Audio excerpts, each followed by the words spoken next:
Welcome back to the SSL Family Dad channel. Today we are going to take a look around the chicken operation here at the new homestead.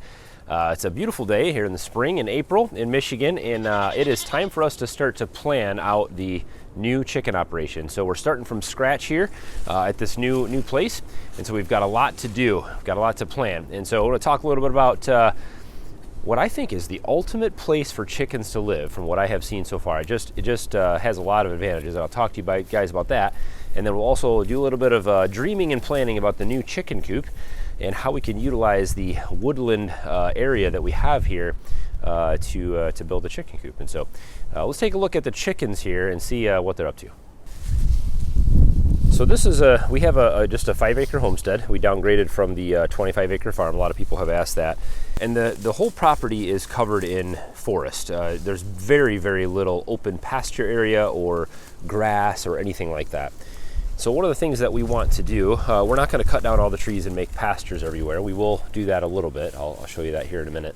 We will make some small pastures, but the main thing that we want to do is we want to utilize the resources that we have here. Instead of trying to change the landscape to what we want, let's try to use the landscape that's here and find animals that fit into that really well. One of the animals that fits very well into a woodland landscape is obviously the chicken. These guys just free range out here every day. They spend almost the entire day out here just searching through all these leaves that are down from last year, and all these different little areas under the tree branches and logs that are rotting away, and all these rocks. And they are just, this area is absolutely loaded with food for them. There is so much food throughout these, so many bugs and worms and centipedes and all kinds of little beetles and pill bugs and all that stuff. There is enough food in this forest. I mean, just in this area back here, we could have hundreds of chickens and not have to feed them. We do buy grain for these chickens, but ever since the springtime has come and they've been out free ranging, the majority of the time we very rarely see them feeding at the feeders. In fact, they don't eat very much food. We fill the feeder maybe every couple days for the 20 chickens that we have here, and they don't eat much of it. They are getting probably 75 to 90% of their nutrients out of the forest floor here, and laying some really great eggs. And so that is, to me, an answer to the question of what is one of the animals that fits really well in the woodland. These chickens, I think, are just, this is where they'd really like to be. And there's a couple other benefits to having chickens in the woods as well. The goats have a lot to say. This is actually a little pasture area that we created when we moved in here in November. And you can see, you'll be able to notice this in a few months a lot more prominently than you can right now, but they have cleared this entire area. This is probably maybe a 40 foot by 60 or 70 foot kind of trapezoid looking area in here. And they have just cleared out all the smaller brush, all of the poison oak, all of the lower trees and everything like that. And so they are having a great time in here. But the goats aren't really going to be a great animal for us to have here in a larger scale. Reason for that is because they will destroy. If we just fenced off this entire woodland here, they would just destroy it. They would wreck every tree. Like you can see these trees maybe 6 inches in diameter or smaller. They'll kill every single one of them, and they'll really sterilize the forest. Which, if you want them to do that, that's great. But and we actually do want this area cleared because we're going to put a pole barn here, so that's why we put them here. But we don't want the whole entire forest cleared because we do want a lot of the underbrush and other things. The chickens don't really damage anything in the forest. They will. We've seen this in our last kind of coop that we set up with a lot of bushes and things like that. They really don't bother the smaller stuff like this too much. They'll eat some of the leaves off this stuff.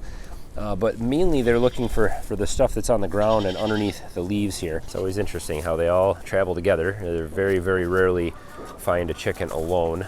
They like to be all together in numbers. I think it's safety, and we've got several roosters here. They do a great job of alerting the hens of danger. And that's another advantage to this forest landscape. All the overhead cover here, as soon as the leaves get on all these trees, for a hawk or an eagle or vultures or any other kind of predatory or scavenger type animals, birds in the sky anyway, they'll never see these chickens in the woods here. And even if they did, the chickens have so many areas to hide from an overhead attack that they're very secure in this kind of environment. And so the woodland provides a lot of safety for these animals as well, which is nice. One of the hardest things with chickens, when you really truly want to free range a chicken, using chicken tractors and other things in pastures, letting chickens out open range on fields and other places where they also can find lots of nutrients, is that they're going to get picked off. They're going to get picked off by hawks. We see hawks circling around here all the time. And in this type of environment, we've never had an issue with a chicken being taken by a hawk. Roosters also provide security. I've talked about that in the past, a whole video on how you should always have a rooster in your flock. But these chickens are going to be safe, secure, and well fed out here in the woods.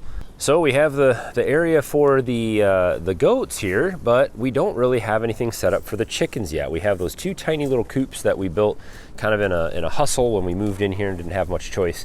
Those are certainly not good for these chickens and not good for this many. So this is kind of a flatter area of the land here, and then it goes way down into this valley. It's hard to see the terrain on camera, but this is quite a slope down into the valley here. The chickens love this type of environment. They have no problem getting up and down and moving all out through that type of hill. The goats also can do great in this kind of hilly, rough terrain. So we're not too worried about having flat space here for the chickens, which is nice. And so I think what we're going to do is we're going to plan a treehouse type chicken coop. I think we're going to use this big oak tree right here. And we'll probably use maybe that oak tree right there, and we're going to build some kind of a platform either on this tree or both of those trees right in this goat pasture. We'll do it up off the ground so that the goats can actually get underneath it for shelter. That will be part of their shelter area. And then we'll have a nice secure place for the chickens to roost at nighttime. That way we can actually create a little ladder that the chickens can use to get down out and free range around. And then we can also have one that goes down into the pasture if we want to try to keep them contained. Although with a 4-foot fence, the containment of chickens is not working very well. With chickens, the biggest thing, if you're new to chickens or new to this whole thing, chickens need to be secure at night. During the day, if you provide cover like this and they can be out in free range, they're pretty safe. I mean, there's certainly some animals that could get to them out here in the daylight right by the house, but very unlikely that you have a fox come up this close to the house in daylight, especially with the goats being so noisy right here. Coyotes aren't going to really bother the chickens too much right here by the house, although it's not out of the question. It could certainly happen. Birds of prey, the overhead threat is pretty much secure here in this area. And so during the day, you don't have to provide too much security for these animals, but at nighttime, there's lots of predators out here that will certainly come in and get them. And so really the biggest thing you need to worry about with chickens is providing a secure place for them to roost at night. They like to roost up high, which I think the treehouse chicken coop will work, and they like to all go in and stay nice and tight together. And so you don't need a huge coop to house a lot of chickens. I'm going to plan for 25 to 40 chickens to be in this coop that we're going to build. We're going to build a little bigger than our old one and be able to get quite a few chickens in here. We'll be able to let them free range out throughout this forest environment during the day and get tons of their food. Lots of options and places to build the treehouse chicken coop, but I'd love to get your ideas. What do you think of the treehouse idea? We could put things up on posts in here, and we may use a few posts, but digging through this type of soil, there's lots of rocks in here and there's lots of roots in here, and so digging post holes is very difficult. It looks like this also was a dumping ground at some point for refuse from the building of the house. A lot of extra bricks and cinder blocks and stuff like that in here. What's interesting is that before you put the goats in here, you could never see any of this stuff because it was buried in the forest and in the overgrowth. And they uncovered a lot of things in this little pasture here. So I just wanted to give you guys a quick update on the chickens and what is to come. I'm going to be starting on this coop very soon. I need to get them out of those little coops, and we're going to be probably getting more chickens here as soon as I get the coop done. And so I really want to get focused on the chicken operation here. I've talked a lot about this in the past. We're going to continue on our same type of sustainable chicken operation where we renew that flock every year. We'll be raising out new chicks, and as those get older, we take the year or two old chickens and we process them and we use those for meat, and then they raise out new ones, and that can kind of continues on, and we always have fresh young chickens that lay, and we also have a source of protein out of the deal as well. And so That's kind of the operation that we run here. But I'd love to hear what you guys think about the treehouse chicken coop. Any ideas? If you've tried something like this in the past, I'd love your advice before I get into it and make mistakes.